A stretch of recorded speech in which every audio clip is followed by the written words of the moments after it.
হতে চলেছে উচ্চ মাধ্যমিকের ফল প্রকাশ। 8ই মে থেকে মার্কশিট ও শংসাপত্র বিতরণ। এবার ছাত্রের সংখ্যা ছাত্রদের চেয়ে 45,000 বেশি।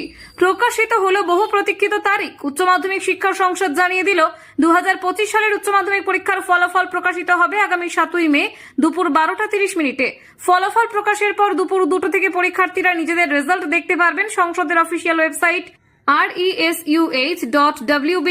resuh.wb.gov.in অথবা result.digilocker.gov.in এ লগ ইন করতে লাগবে রেজিস্ট্রেশন নাম্বার, পাসওয়ার্ড। ফল প্রকাশের পরের দিন অর্থাৎ 8ই মে থেকে প্রতিটি বিদ্যালয়ের মার্কশিট ও শংসাপত্র বিতরণ শুরু হবে। এই বছর পরীক্ষার্থীর সংখ্যা আগের বছরের তুলনায় অনেক কম।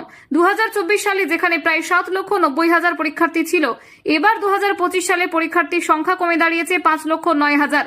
আর একটা বড় খবর, এবারে ছাত্রদের তুলনায় ছাত্রীর সংখ্যা প্রায় 45,571 জন বেশি। আপনারা দেখছেন গ্রামীণ বাংলা নিউজ।